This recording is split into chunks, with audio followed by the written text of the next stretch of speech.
Bien, pues vamos a comenzar la escuela bíblica. Bienvenidos a todos.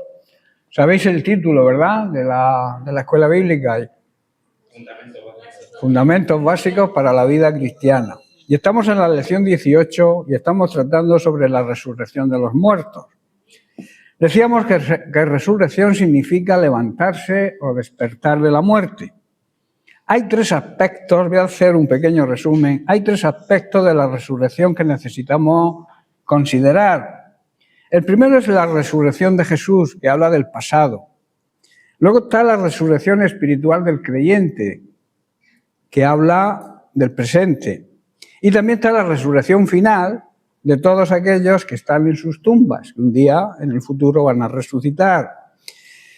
Hemos estudiado la resurrección de Jesucristo y nos preguntábamos que qué significaba, qué declara, qué demuestra la resurrección de Cristo.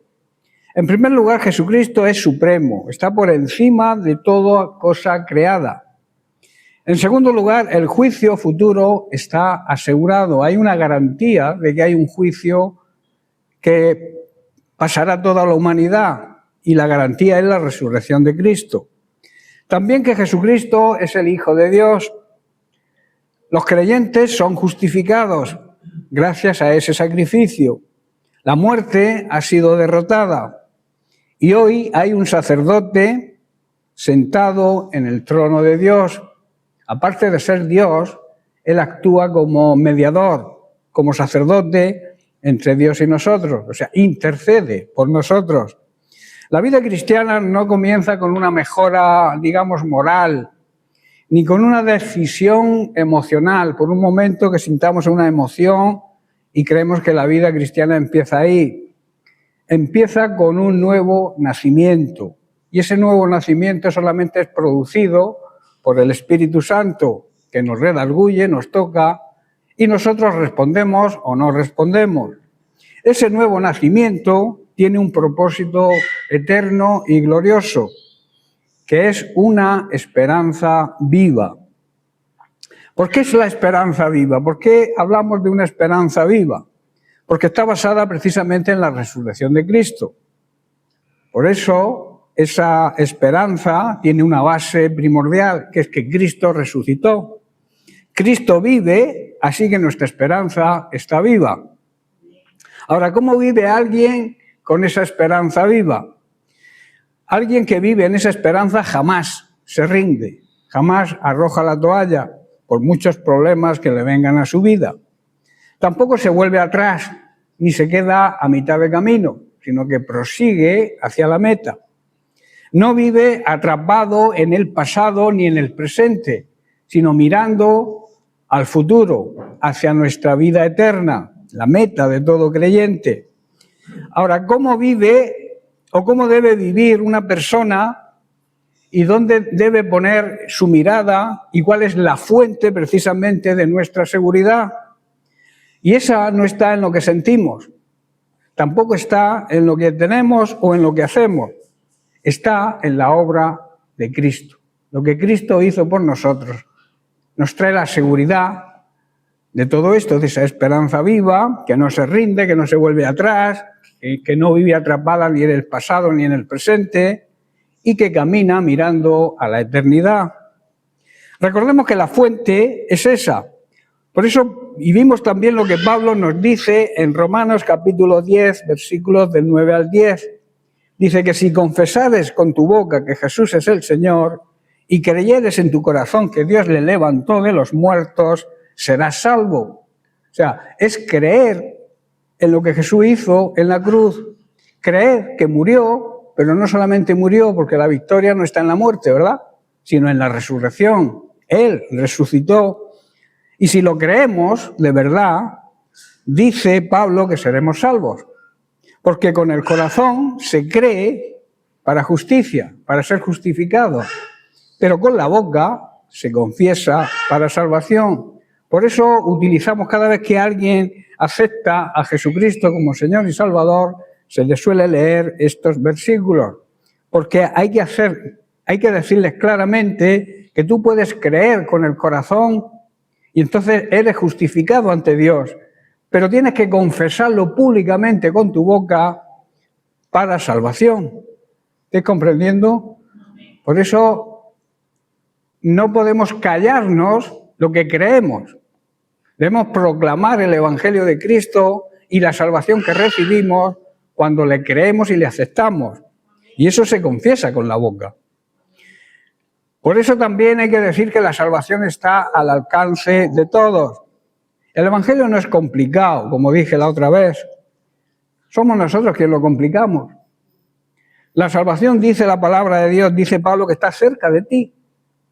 Está en tu boca y en tu corazón.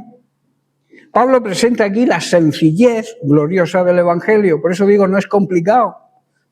No es por obras, no es por religión o por ciertas liturgias, ni por nuestros propios méritos. Es solamente por Cristo y lo que hizo. Amén. Bien, pues ahora vamos a entrar en el segundo aspecto de la resurrección que necesitamos considerar, que habla de la resurrección espiritual del creyente en Cristo. Y para ello nos vamos a basar en la segunda carta a los Corintios, capítulo 5, y vamos a leer los versículos del 14 al 17, que dice así Pablo: porque el amor de Cristo nos constriñe, pensando esto, que si uno murió por todos, luego todos murieron. Y por todos murió, para que los que viven ya no vivan para sí, sino que vivan para aquel que murió y resucitó por ellos. De manera que nosotros de aquí en adelante a nadie conocemos según la carne, y aún si a Cristo conocimos según la carne, ya no le conocemos así.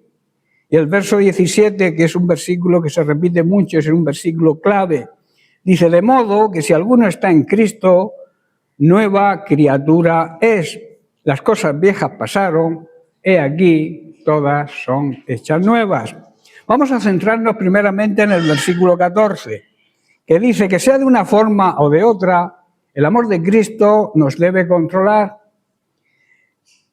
Porque ya que creemos que Cristo murió por todos, también debemos creer que todos hemos muerto a nuestra vieja, antigua, egoísta y pecaminosa vida.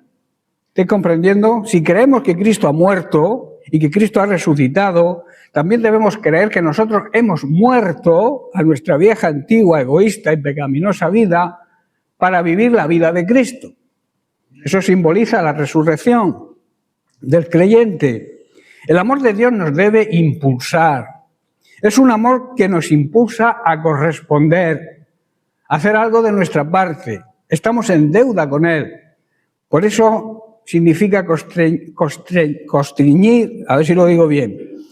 Constreñir significa precisamente eso.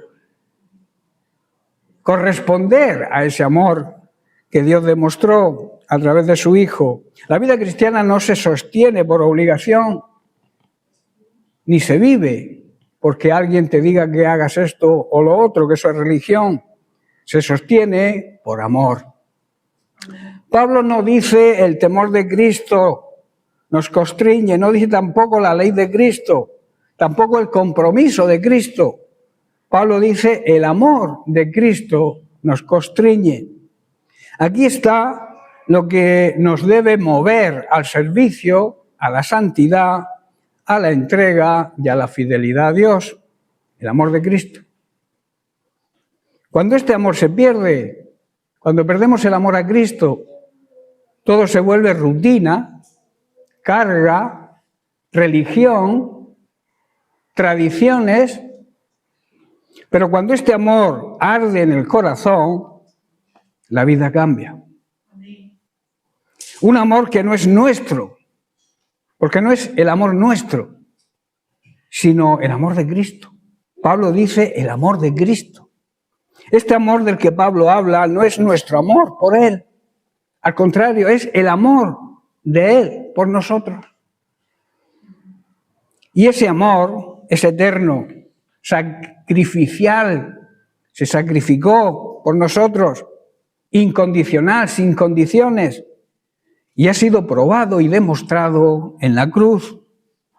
El problema de muchos creyentes hoy es que viven tratando de amar a Cristo sin haber entendido cuánto Cristo les ama a ellos. No sé si entendéis. A veces creemos o tratamos de amar a Cristo sin darnos cuenta de la realidad de lo que Cristo nos ama a nosotros. Un amor que obliga, que constriñe, que empuja. La palabra constriñe significa apretar, rodear, controlar, impulsar, empujar con fuerza.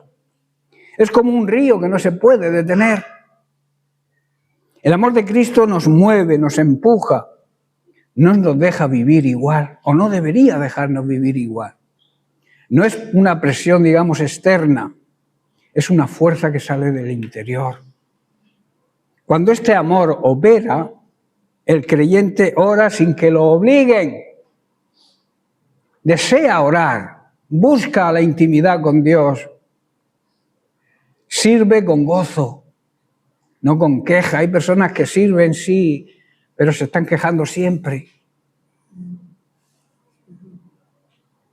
Se aparta, huye del pecado. Busca a Dios no por obligación, sino por amor. No por lo que Él nos da, sino por lo que Él es y por lo que Él hizo. Una verdad que transforma la mente. Pablo dice, pensando esto, aquí está la enseñanza. La vida espiritual no se sostiene solo con emociones, sino con convicción y con una fe activa, no una fe pasiva, una fe que cuando viene el primer problema desaparece. La escuela bíblica tiene ese propósito, que el creyente, que el discípulo piense correctamente. ¿Y qué es lo que debemos pensar? En una muerte sustitutiva, una muerte vicaria, que significa en nuestro lugar. Alguien tuvo que pagar el precio de nuestro pecado. Alguien tuvo que salvarnos de la condenación eterna en la que vivíamos, en esa muerte espiritual. Pablo dice que si uno murió por todos, ese uno es Cristo que murió por todos. Su muerte fue suficiente, fue perfecta y además sustitutiva en nuestro lugar. Él murió en nuestro lugar, donde teníamos que estar nosotros crucificados, estuvo Él, por culpa de nuestros pecados. ¿Y lo hizo para qué? Para resucitarnos de la vida, de la condenación eterna en la que vivíamos. Nuestra muerte con Cristo. Pablo dice luego, todos murieron. Todos murieron. Esto es glorioso si lo entendemos y profundizamos. Cuando Cristo murió, yo morí también. Mi viejo hombre, mi vieja naturaleza, mi egoísmo, mi egocentrismo, mi ambición, mi soberbia, mi orgullo, murió también ahí en la cruz.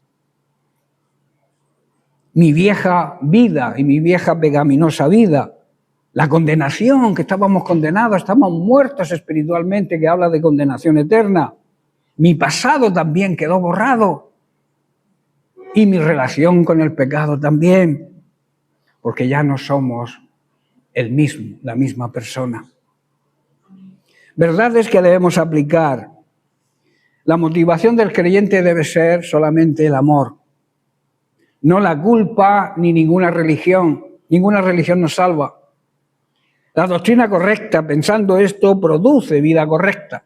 Cuando pensamos en esto, en la doctrina correcta, entendiéndola, eso va a producir una vida en orden. Estamos identificados con Cristo en su muerte. Nuestra vieja vida ya terminó. Y si seguimos en la vieja vida, es porque realmente no ha habido un nuevo nacimiento.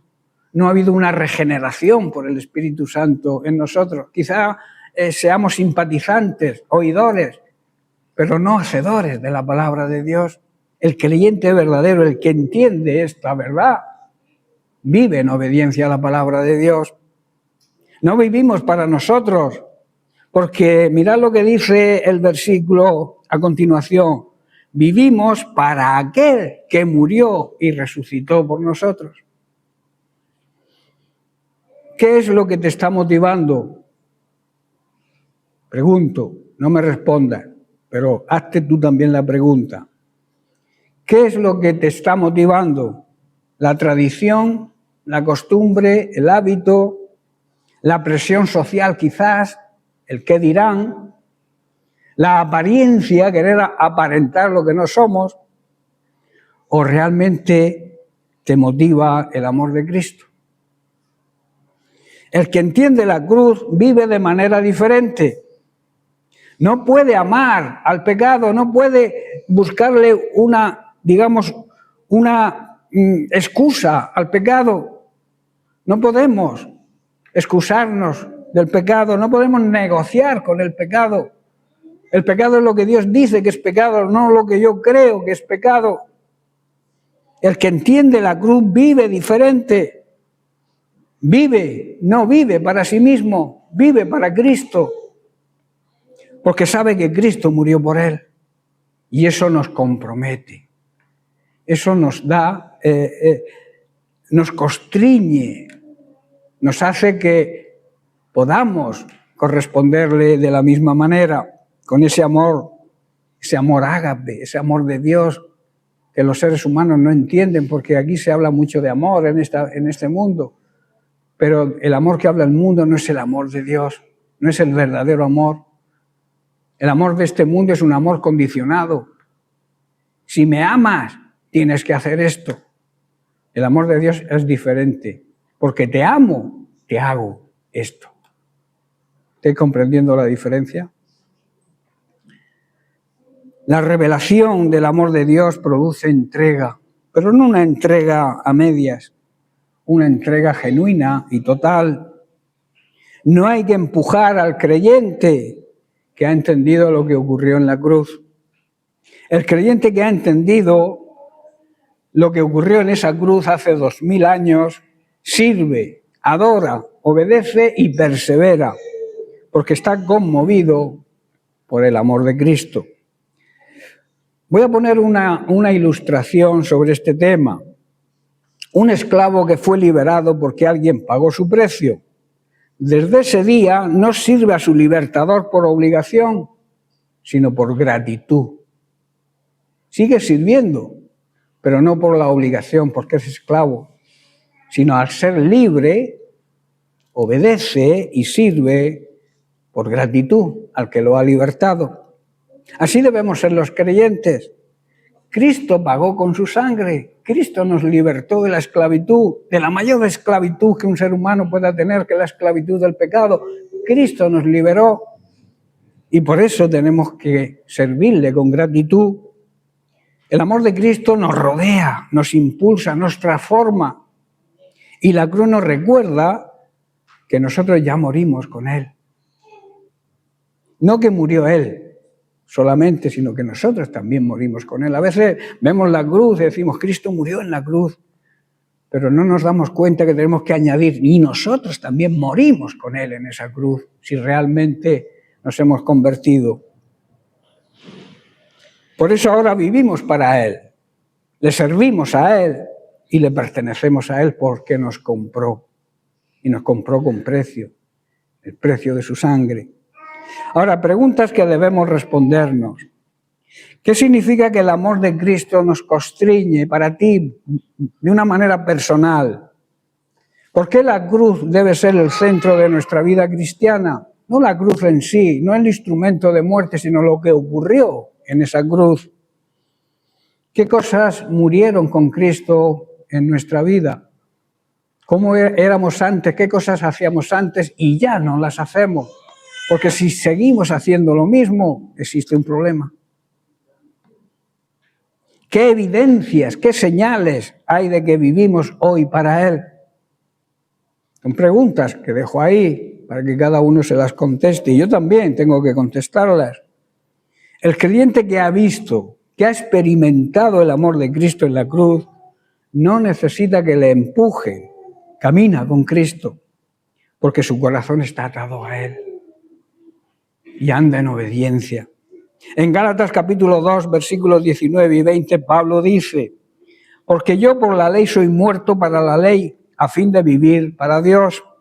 Con Cristo dice, y aquí la clave, Pablo lo entendió perfectamente, con Cristo estoy juntamente crucificado, y ya no vivo yo, ese yo egoísta, ese egocéntrico, orgulloso. Ya no vivo yo, ya no vive ese yo, mas vive Cristo en mí. Y lo que ahora vivo en la carne, lo vivo en la fe del Hijo de Dios, el cual me amó y se entregó voluntariamente, añado yo. Se entregó a sí mismo por mí. Dice, porque yo por la ley soy muerto para la ley. Pablo no está diciendo que la ley sea mala. La ley fue dada por Dios y cumplió su función. ¿Cuál era la función de la ley? Mostrar el pecado. ¿Qué ocurrió? La ley le enseñó a Pablo que él no podía salvarse a sí mismo. La ley lo llevó a reconocer su incapacidad para conseguirlo. La ley lo condujo, eso sí, a Cristo. La ley revela, acusa y marca su sentencia. Y ahí la persona muere a toda esperanza de salvarse por sus propias obras. Porque dice, soy muerto para la ley. ¿Qué significa soy muerto para la ley? Que ya no buscamos justificación a nuestro pecado, que ya no buscamos justificación en todo lo que hacemos. Hay personas que se hacen un Dios a su medida, que les permite ciertas cosas, lo que a ellos les interesa. No vivimos intentando ganarnos el favor de Dios. ¿Cómo ocurre esa muerte? Esa muerte, soy muerto para la ley, ocurrió en la cruz. Cuando Cristo murió, repito, nosotros morimos con Él. Nuestra vieja y vida legalista terminó. Mi deuda fue pagada. Teníamos una deuda, estábamos en una quiebra enorme. Ahora se llama suspensión de pagos, ¿no? Estábamos quebrados totalmente, una deuda enorme, no podíamos pagar y además estábamos muertos. Y un muerto no puede hacer nada por salvarse. Pero Él pagó nuestra deuda. Eso habla de justificación. Él justificó, cargó con nuestra condena. El acta que nos era contraria fue clavada en la cruz.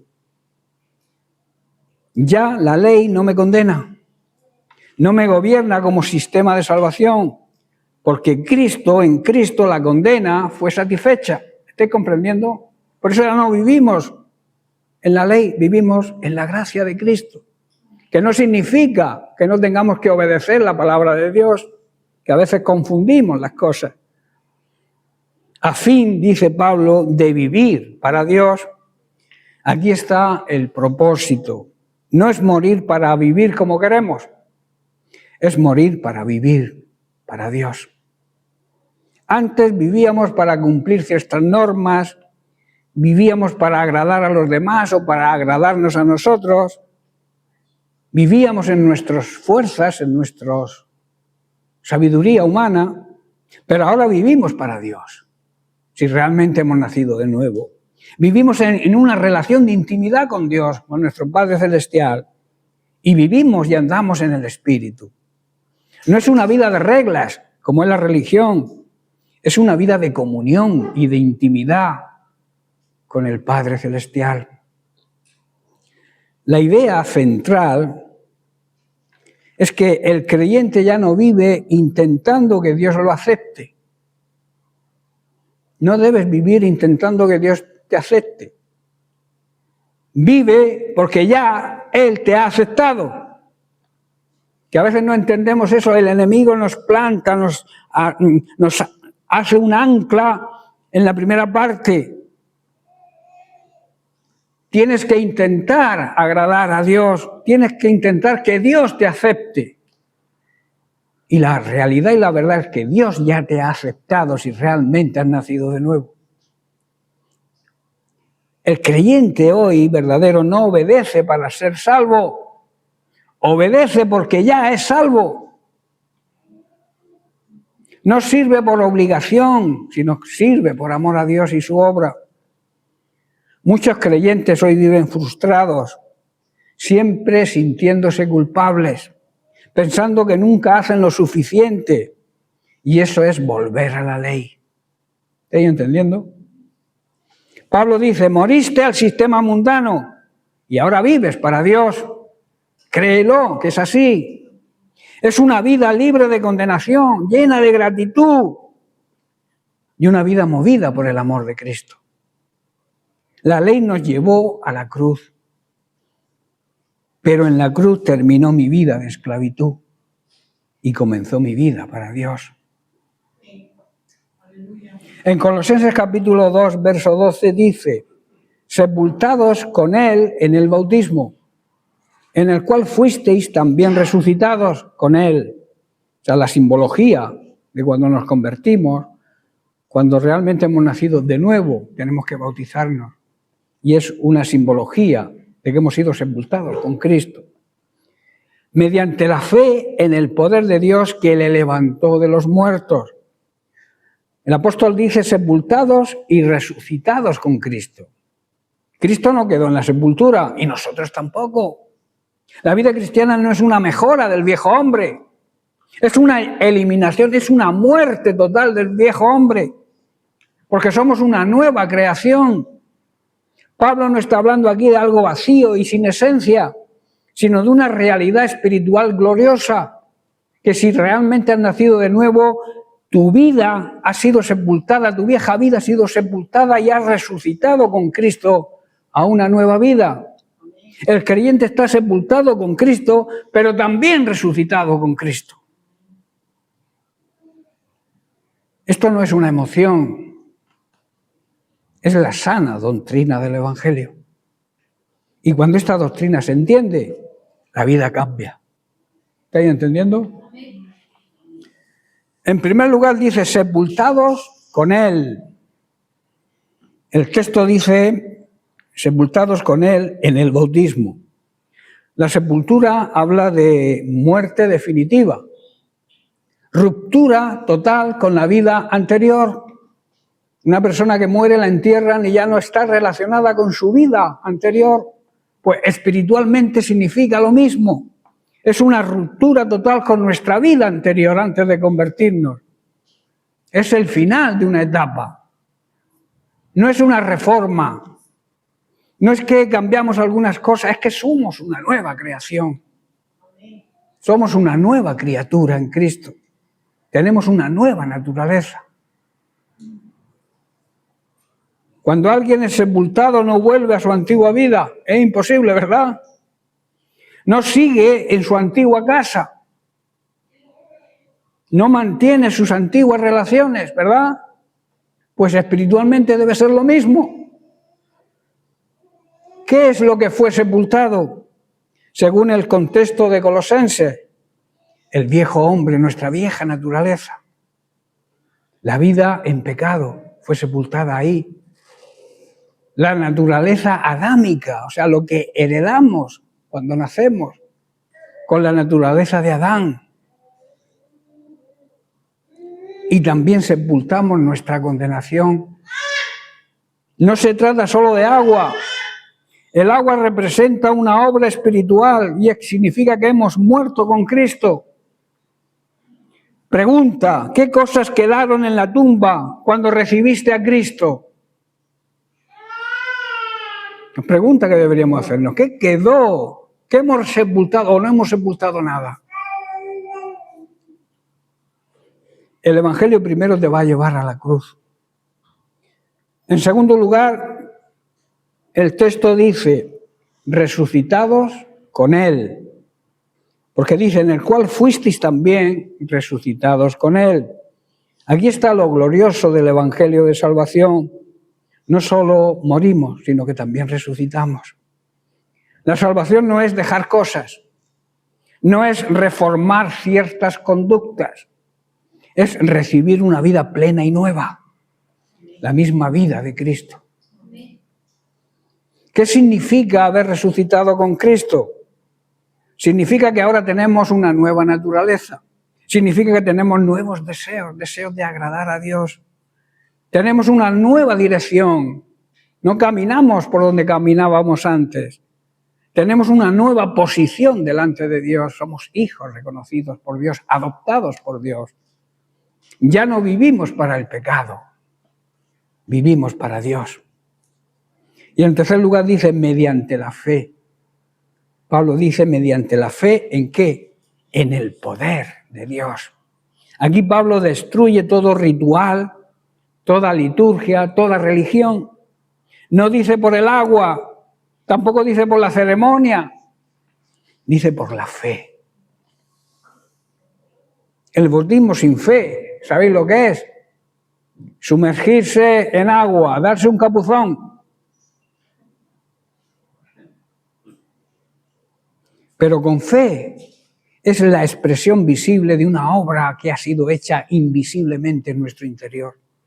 Hay un cambio real en nuestro interior que se hace visible cuando nos bautizamos.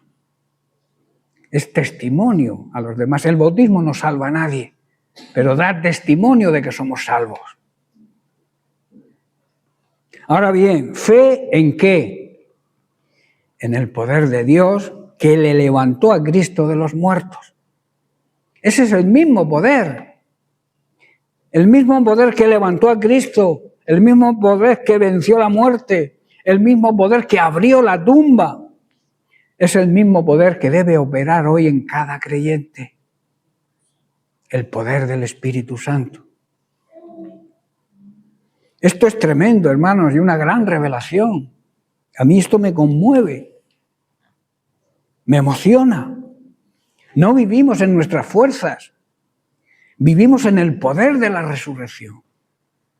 El poder que operó en Cristo, el poder del Espíritu Santo que le resucitó, nosotros vivimos, tenemos ese mismo poder. Y en cuarto lugar nos habla de una nueva identidad. Este versículo enseña que el creyente está unido a Cristo en su muerte, su sepultura, pero también en su resurrección. Nuestra historia ahora es la historia de Cristo, porque somos su cuerpo. Donde Él está, estamos nosotros, ¿verdad? ¿Lo crees? ¿Dónde está Cristo ahora mismo?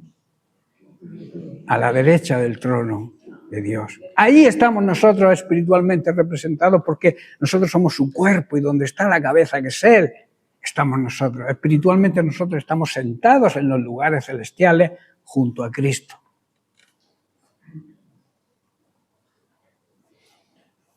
¿Qué nos enseña todo esto?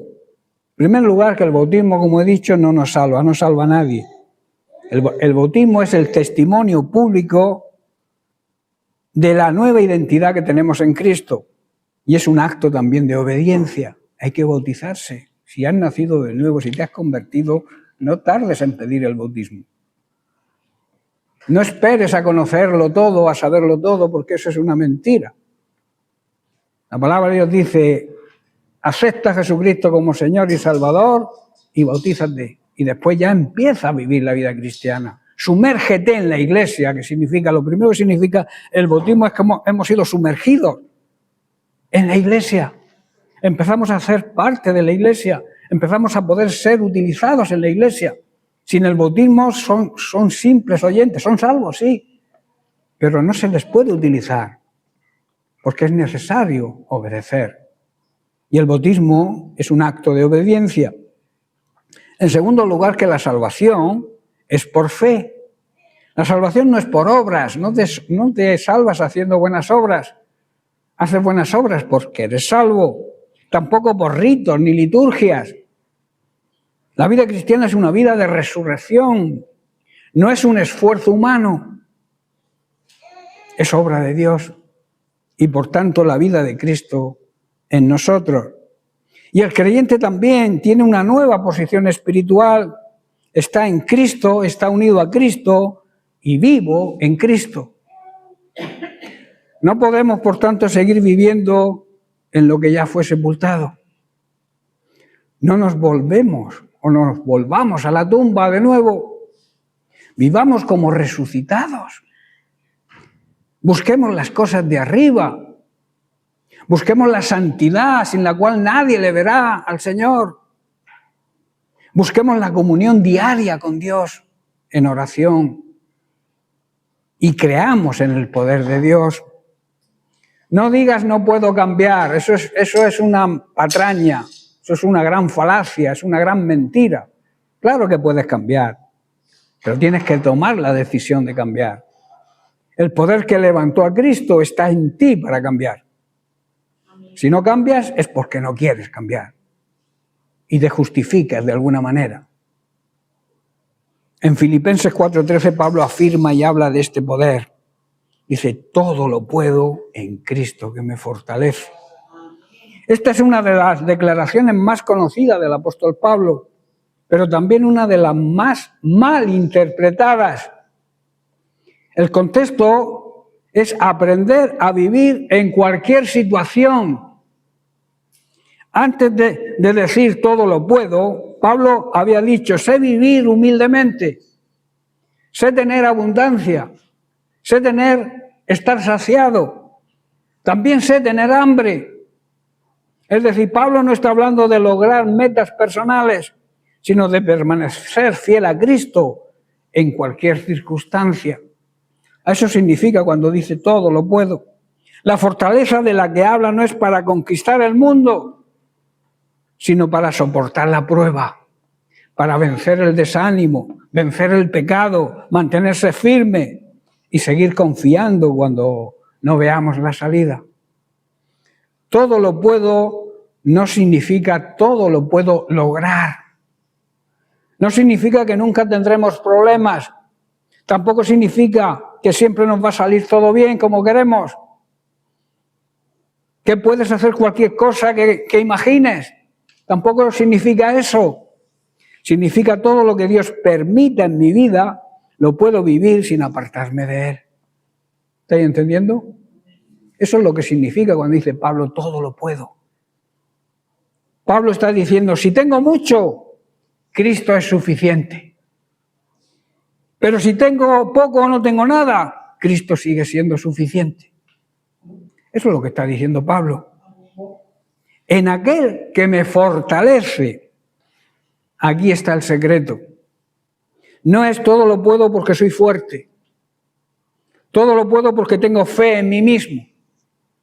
Es Cristo en mí, es mi fortaleza.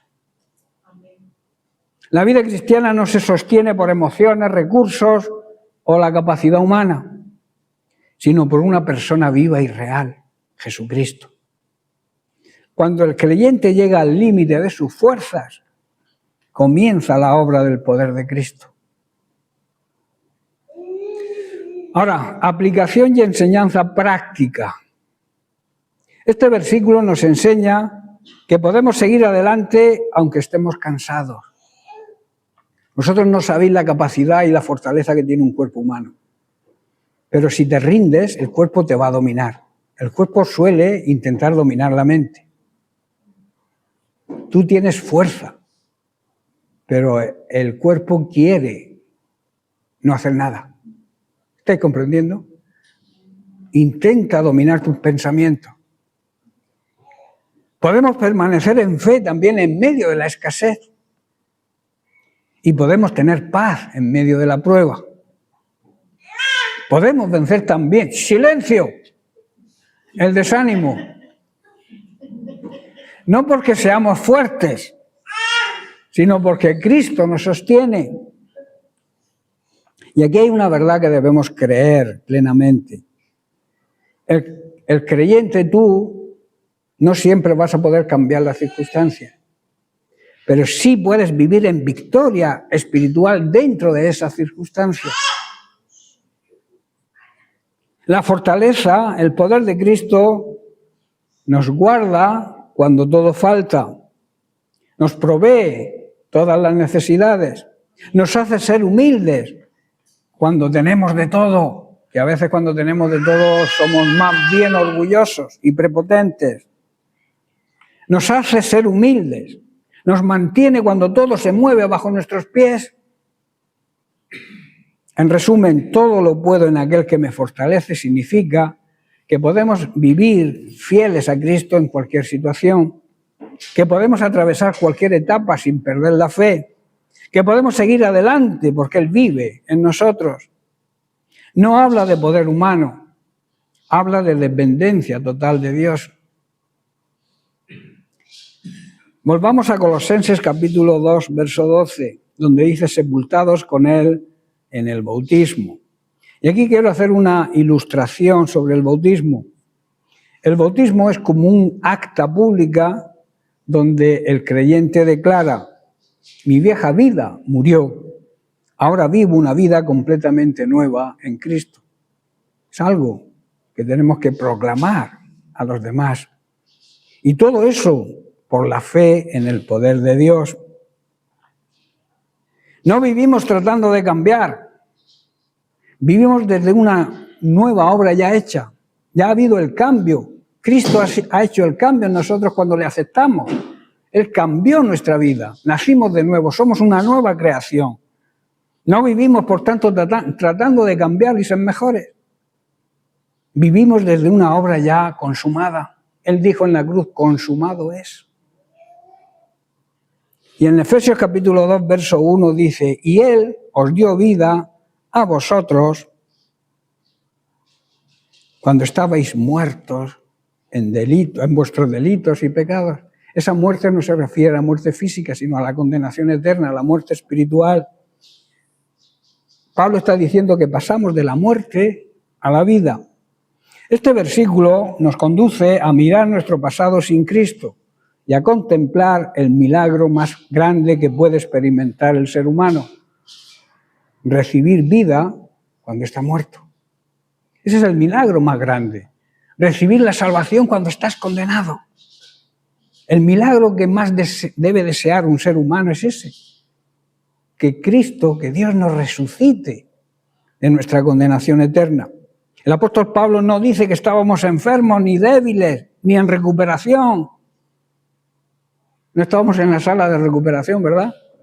Dice que estábamos muertos, estábamos en el depósito. Un muerto no reacciona, no siente, no responde. Así era nuestra condición espiritual antes, sin sensibilidad a Dios, sin dirección, sin esperanza. Así era nuestra vida antes. Igual que la de un muerto. Una realidad que debemos recordar. Antes de Cristo podíamos tener religión, quizá conocimiento, sana doctrina también, incluso apariencia de piedad. Pero por dentro estábamos muertos espiritualmente. Vivíamos según nuestros deseos, siguiendo la corriente de este mundo, pero sin la vida de Dios en nosotros. Es importante no olvidar de dónde nos sacó el Señor, porque cuando recordamos nuestra antigua condición, se va el orgullo y nace la gratitud y se enciende el amor por Cristo. Dice que Él os dio vida. Aquí está el centro mismo del Evangelio. No dice vosotros os disteis vida, sino Él os dio vida. La salvación, por tanto, no es un esfuerzo nuestro, es un milagro divino. La vida espiritual no es una mejora de la vieja naturaleza, es una obra nueva de Dios. Ya estoy terminando.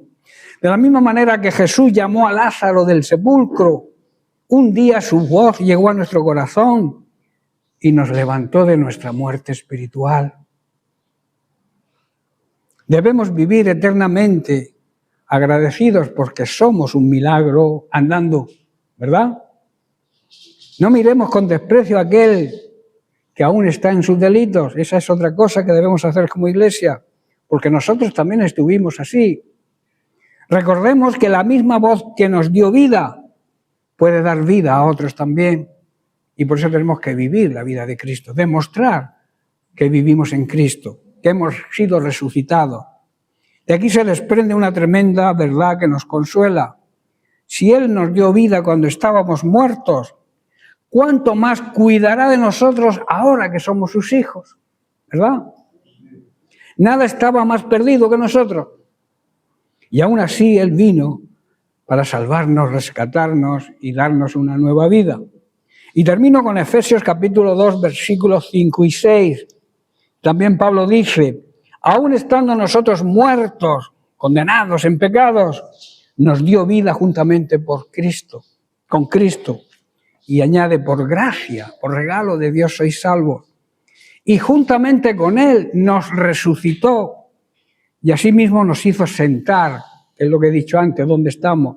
Nos hizo sentar en los lugares celestiales con Cristo Jesús, Dios nos regaló la vida misma de Cristo, la misma vida nueva con la cual le resucitó y juntamente con Él nos sentó en los lugares celestiales. Él nos dio vida y terminó a nosotros cuando estábamos condenados, muertos por nuestros delitos y pecados. Y aún estando nosotros muertos, condenados por nuestros propios defectos y ofensas a Dios, Él nos resucitó juntamente en unión y en comunión con Cristo. Amén. Bien, pues lo dejamos aquí y seguiremos la semana que viene con las evidencias de esa resurrección en la vida de un cristiano, de un discípulo. Amén. Que Dios les bendiga.